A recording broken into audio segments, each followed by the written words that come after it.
2.5 महीना इससे ज्यादा नहीं लेगा, बाबा कार्य सफल कर ही देगा। विश्वास रखकर शिव। एक बात श्रेष्ठता में कही गई है, सांप के फन में जहर होता है। बोलो सही है कि गलत है? मधुमक्खी के डंक में जहर होता है। सही है? बिच्छू की पूंछ में जहर होता है।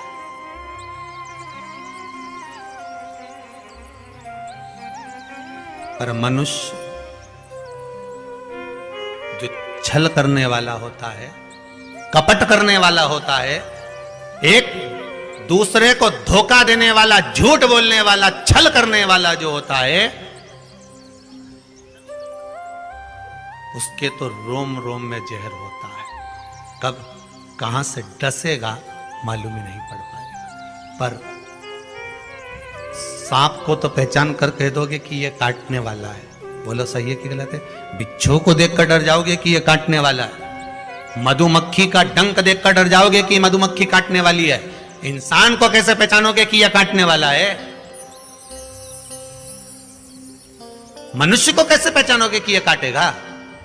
मानव को कैसे पहचानोगे कि ये काटेगा? हो सकता है तुम्हारे नजदीक में रहता हो, तुम्हारे साथ में रहता हो और कई वर्षों तक साथ रह रहा हो, कब काट जाएगा आपको मालूम पड़ेगा? नहीं। सांप को देखकर भर जाएगा कि इस काट सकता है, बिच्छू काट सकता है, सांप, ये मधुमक्खी मुझे डंक मार सकती है, पर मनुष्य को कैसे पहचानोगे? तो शिव महापुराण की कथा एक बात बहुत सुंदर कहती है कि जितने विषैली हैं, मधुमक्खी शंकर जी के पास,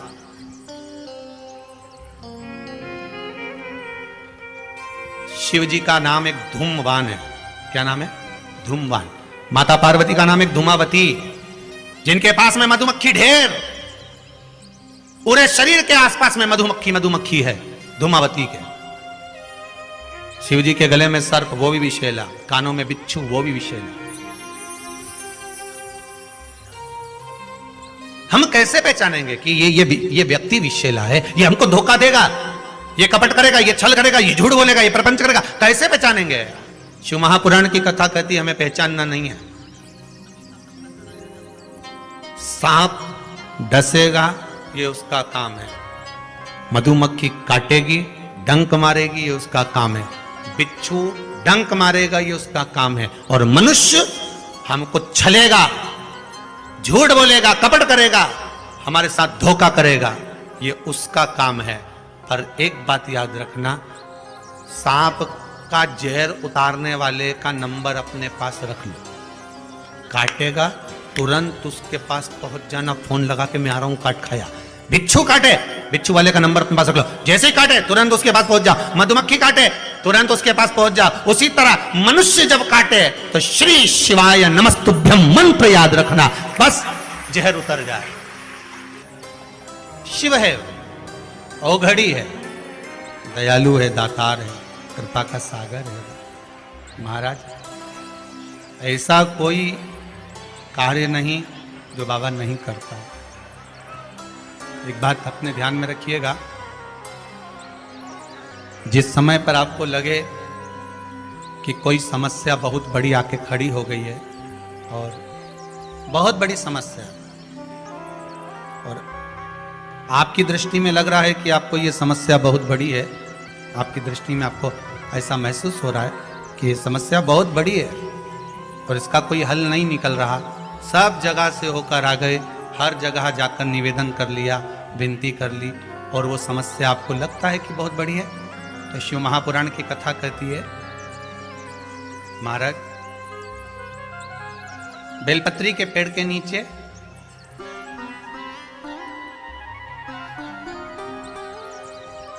एक छोटा सा शिवलिंग का निर्माण करो। काय का निर्माण करना है? शिवलिंग। अब बेलपत्री के पेड़ के नीचे आप अगर सोचो कि भाई मैं ब्राह्मण हूं, सफेद मिट्टी का शिवलिंग बनाना है, क्षत्रिय हूं, लाल मिट्टी का शिवलिंग बनाना है, या वैश्य हूं, पीली मिट्टी का शिवलिंग बनाना है, या शूद्र हूं तो काली मिट्टी का शिवलिंग का निर्माण करना है। शिव महापुराण की कथा कहती है, लिंग पुराण कहती है, नर्मदा पुराण कहती है कि बेलपत्री के पेड़ के नीचे आप जिस शिवलिंग का निर्माण करें उसके लिए आपका वर्ण नहीं देखना, आपको तो बेलपत्री के नीचे की ही मिट्टी ले लेना, फिर वो जिस कलर की।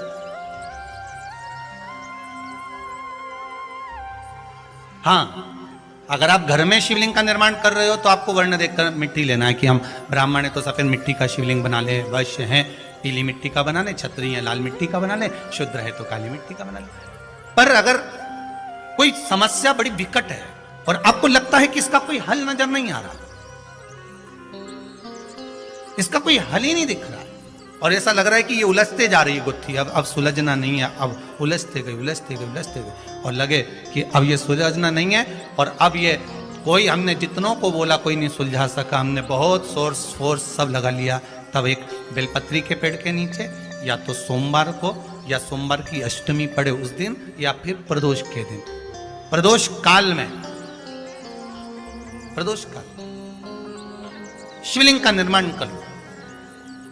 और महाराज 5 सफेद फूल, थोड़ी सी काली तिल, एक यज्ञोपवीत, पंचामृत स्नान कराने के बाद बाबा को समर्पित कर कर, बाबा से निवेदन कर कर, घी का दिया लगाकर विनती कर कर, उस शिवलिंग से निवेदन कर कर बाबा को अर्ध परिक्रमा देना है बेलपत्री। कितनी परिक्रमा देना है? आधी परिक्रमा बेलपत्री की।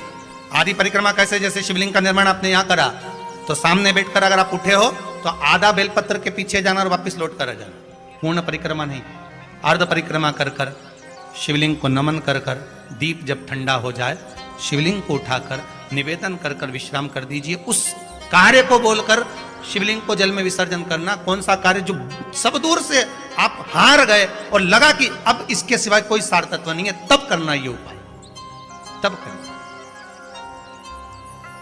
इस उपाय। बाबा से निवेदन कर कर आओ। मुझे विश्वास है ज्यादा से ज्यादा अगर समय मेरे बाबा ने लिया ना तो 2 महीना, 1.5 महीना, 2.5 महीना, इससे ज्यादा नहीं लेगा। बाबा कार्य सफल कर ही देगा। विश्वास रखकर शिव की आराधना कर, करुणा सागर शंकर, विश्वास रखकर आपने अगर भाव प्रकट कर, कोई भी उपाय आप कर रहे हैं उसमें आपकी विश्वासता होना चाहिए, उसमें आपका भरोसा होना चाहिए, उसमें आपकी दृढ़ता होना चाहिए।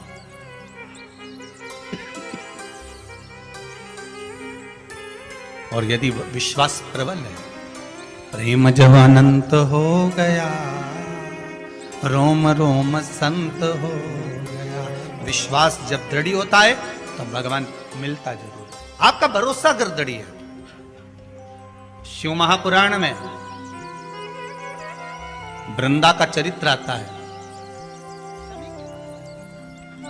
जलंधर के जब प्राण छूटते हैं, वृंदा जब रोती है, भगवान से कहती है कि आपने मेरा सात्वित्व डिगा दिया और मैंने आप पर विश्वास करा था। भगवान विष्णु ने कहा था कि वृंदा के पति को मारना है, तो शंकर भगवान कहते हैं शिव महापुराण में, मैं वृंदा के पति को नहीं मार सकता क्योंकि वो सात्वित्ववान है, उसकी सात्वित्वता की प्रखरता है।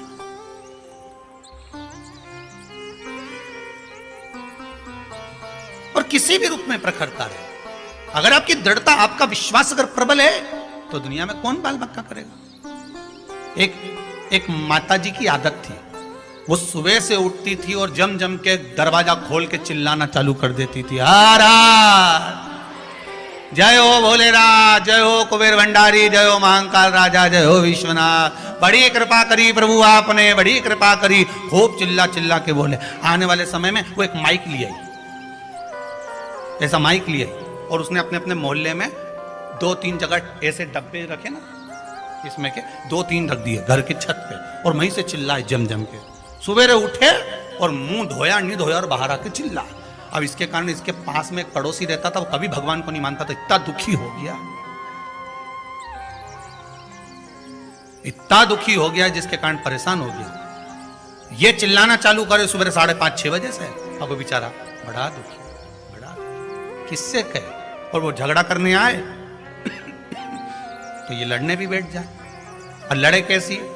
वो चिल्लाए, गालियां दे, और ये चिल्लाए वाह वाह प्रभु बड़ी कृपा करी। अब उसको और चिढ़ बैठे। बता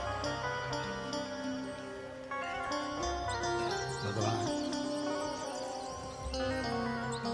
पड़ोसी बड़ा परेशान, कभी भगवान को मानता नहीं था, अगरबत्ती नहीं लगाए, धूप बत्ती नहीं लगाए, कभी दिया नहीं लगाया, कभी भगवान के धोख नहीं लगाए, बड़ा परेशान। अब एक दिन सवेरे सवेरे इसने माइक उठाया और चिल्ला के बोली शिवरात्रि के दिन, भोलेनाथ हर हर महादेव, जय महाकाल राजा, जय विश्वनाथ, बड़ी कृपा करी प्रभु, बड़ी कृपा करी, पर आज घर में खाने का कुछ नहीं है, मैं जा रही मंदिर, भोजन भेज देना भोलेनाथ।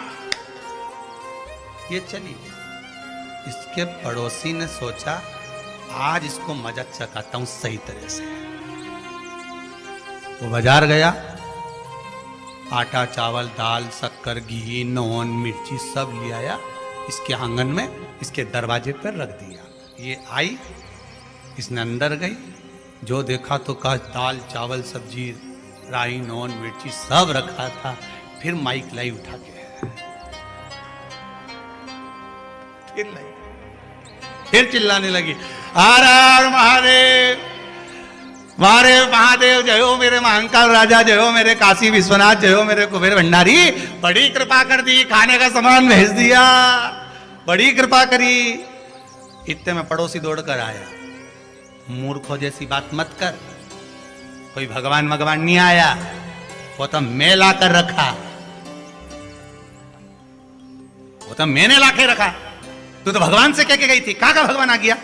इतने में इसने फिर माइक उठाया, हर हर महादेव, जय हो महाकाल राजा की, जय हो काशी विश्वनाथ की, जा खोलने से भी दान करवा दिया।